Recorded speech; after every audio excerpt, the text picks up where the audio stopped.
garden friends, welcome back to another video. If you suffer from anemia or low iron conditions, this video is for you.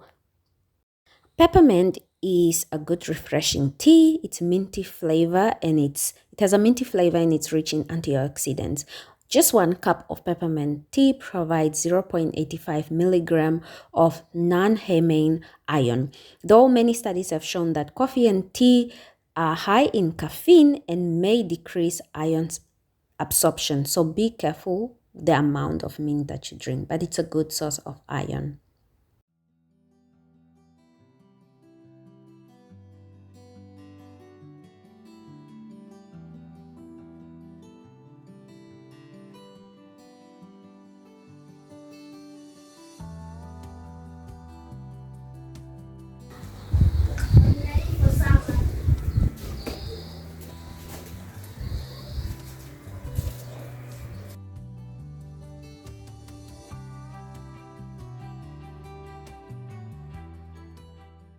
Beets are a good source of iron.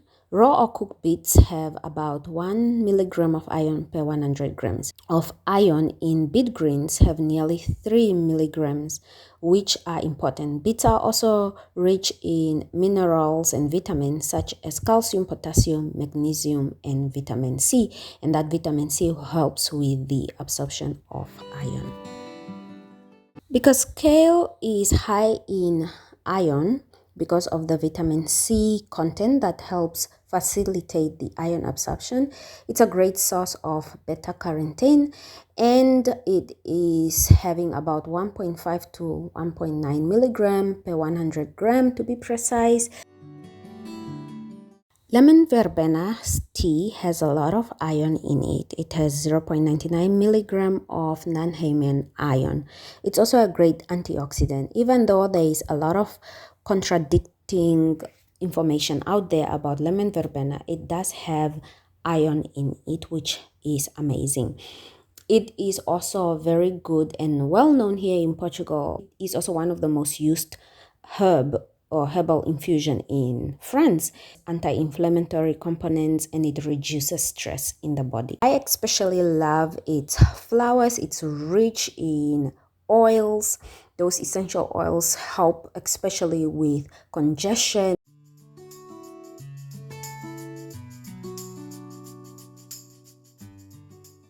Spinach is high in iron, but store-bought spinach is a laughable source of iron. But when you bring in those ancient spinaches, they are a good source of iron, and they contain 2.7 milligram of iron, which is non-hemane iron, and they have vitamin C, which helps with the absorption of iron. Lemongrass is shockingly high in iron. It's more high in iron than 93% of most of the food. 100 grams of lemongrass contains 102% of the iron that you need to consume daily. And it is also superfood, and it's used for centuries. It also contains calcium and vitamin C. It is also high in magnesium, high in manganese, potassium, and because it's high in vitamin C, it helps with that essential absorption of the iron, which is amazing component of hemoglobin that is vital for the transfer of blood to our body. And it's great to put it in sauces, in teas, in juices, and it is amazing. Calendula have been studied for centuries, and it's one of the most contradicting plant herb among scientists and herbalists. And because of its rich profile in antioxidants, in flavonoids, in essential oils, in minerals such as phosphorus, calcium, sodium, potassium, magnesium, and iron, and copper and manganese, we herbalists like to use it for respiratory health and urinary tract healing. So when you are using it, because it's high in iron, I would also say just add it as part of your diet, your overall daily diet.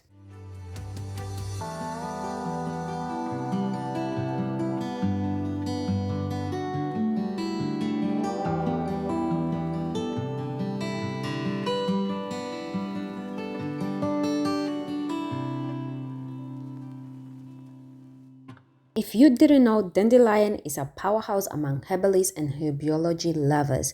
Dandelion, with its name coming from the French, is a powerhouse, especially as a whole plant from its flowers, greens, and roots. Dandelion greens nutrition is known to have about 25% of calories in a cup. Raw dandelion greens are a source of calcium, fluoride, and iron. When it comes to iron, it has 1.7 milligrams. Now, dandelion has been used for so many other treatments, and its leaf and greens are high in profiles like calcium, magnesium, potassium, and dandelion root is high and rich in carbohydrates, and it's been used to replace things like coffee. It's also a good source of trace minerals that are a daily requirement, and sometimes plants like dandelion are high in vitamin A and C, and they carry more iron and calcium than many other leafy greens. In addition to vitamins A and C, chives are high in iron. Not only are they high in iron, but they are high in calcium, fluoric acid, and have some sulfur content. It is also known to be a great positive effect on mood and nervous system and memory.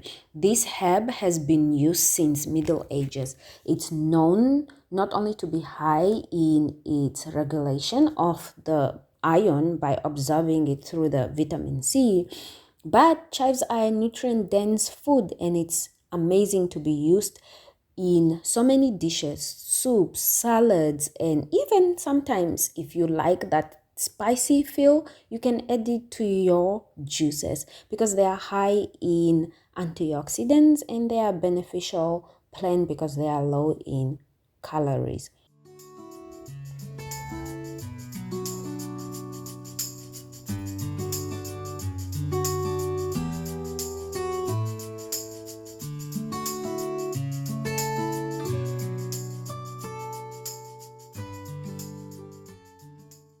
Oregano is a good source of iron because it's also an excellent source of vitamin K. Oregano contains more than 98% iron of normal food. So for 100 grams of oregano, there is a containment of 460% of the iron. Now, oregano for me is a multivitamin, and it's also a natural antibiotic. So because it's rich in iron, it's also rich in calcium, and it is one of the best and most used herbs to help manage high blood sugar levels. Well, strawberries are literally an iron source of food because not only do they have more iron than spinach, 1 cup of strawberries contains at least 3% of the recommended daily allowance of iron that's needed for the body. It's rich in vitamin C, which helps with absorbing that iron, and it's also rich in magnesium, phosphorus, potassium, and it's often ranked on the top list of best foods for iron, and that really helps to add that needed iron in your body. And the good thing is you don't only need to eat the strawberries, but the flowers and the leaves are also packed with antioxidants and minerals and vitamins that will help with that daily recommended iron if you are not allergic to the leaves. That is one of my favorite sources of iron. It's also high in beta-carotene and vitamin C, potassium, and calcium, which is needed for my body as a woman. It has 1.56 milligram of iron, and because it's a good low-calorie herb and it's healthy in mustard oils, it helps with that content of iron that we need. Now, the difference between normal rocket and rocket from the natural sources, which is wild rocket, it's much higher.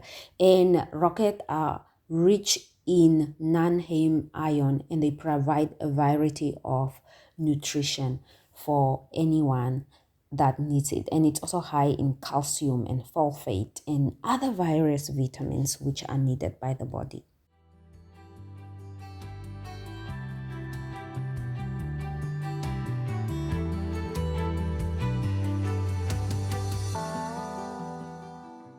Nasturtiums are high antibiotic. It's a gentle antibiotic, and it's also high in vitamin C and iron. And when it helps with natural colds and flus, it just helps bring your system back together. The leaves, the flowers are high in vitamin A, vitamin C, and vitamin D. So anything that has vitamin C is amazing to absorb that iron.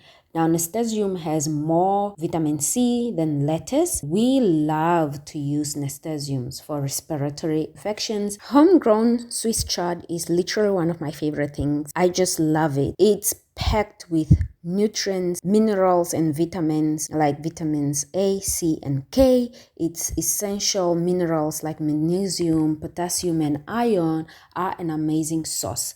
Iron that is found in chard is amazing. With almost 400 grams per cup, you get that iron, and on top of it, it has vitamin C to receive that vitamin. The spinach is a superfood in my garden because I used an ancient ingredient to grow this spinach.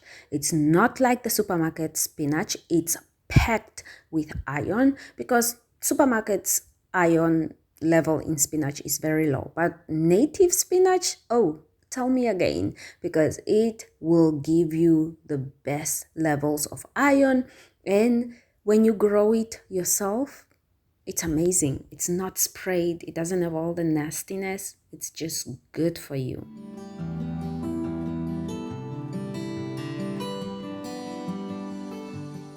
Sunflowers are not just bee food. Seeds that are dark colored contain 3.8 milligram of iron, and they are also a high source of magnesium, zinc, and healthy fats because they are high in linoleic oils and oily. Chamomile is not just pretty to look at. Just 1 cup of chamomile tea provides you 0.63 milligram of non-Heyman iron.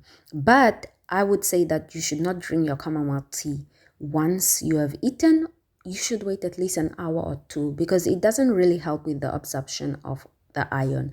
Or you should eat it or drink your tea before you have your meals. So 2 to 3 hours before you have your meals because it's high in memory, cognitive assistant, and it also helps with depression, anxiety, and stress. So it's good not just as a source of iron, but as mental clarity. Yes.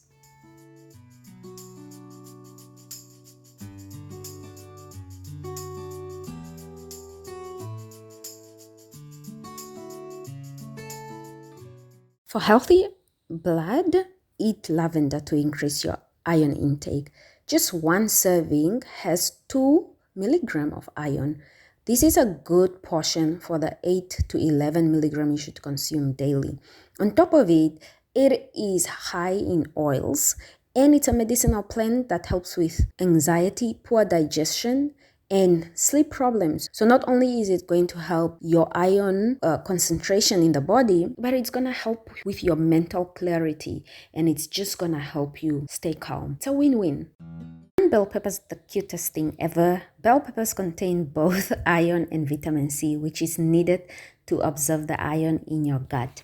Eating bell peppers with other iron-rich food will just help increase your overall need for that. It has an impressive amount of iron, and it's packed with vitamin C, making them an excellent way or food source to prevent that iron deficiency. Rosemary is a powerhouse in its own right. It has been popular for many years for its flavor and scents, but it's also rich in iron, calcium, vitamin B, C, and as well as antioxidant. It is known for its great power of improving cognitive and memory loss. Basil has been ranked as a very good source of iron, calcium, and a good source of potassium and vitamin C, which helps with the absorption of iron, and it's a perfect herb to any dish. Parsley is impressive when it comes to its high content of iron. It's been used to cure anemia for centuries. It is also high in vitamins K, A, and C, which is good to absorb that iron. It's also rich in minerals such as calcium, iron, and magnesium. Stinging nettle, a powerhouse in its own right. It's rich in iron and vitamin C. Because of this component, the plant is excellent in creating the production of red blood cells. Vitamin C enhances the gut's ability to uptake the iron in the body, which is vital for hemoglobin production. And the nettle's high level of calcium and iron are higher than most of the foods and flowers that we have on the market, and it contains iron of 277 milligram. It's impressive and powerful amount. Now, nettle is not only used by the leaves but also by the seed. Friends, now it's your turn to let me know what are some of your favorite fruits, vegetables, and herbs that you use for your iron intake, and also let me know if you have started planting some of these, because these are better to plant than to buy the supplements that are on the market that your body cannot digest because they are too synthetic. So thank you so much for being here. I appreciate you. Watch all my other videos if you like anything about gardening, and I'll see you all in the next one. Give me a thumbs up, subscribe, and I'll see you. Take care, friends. Bye.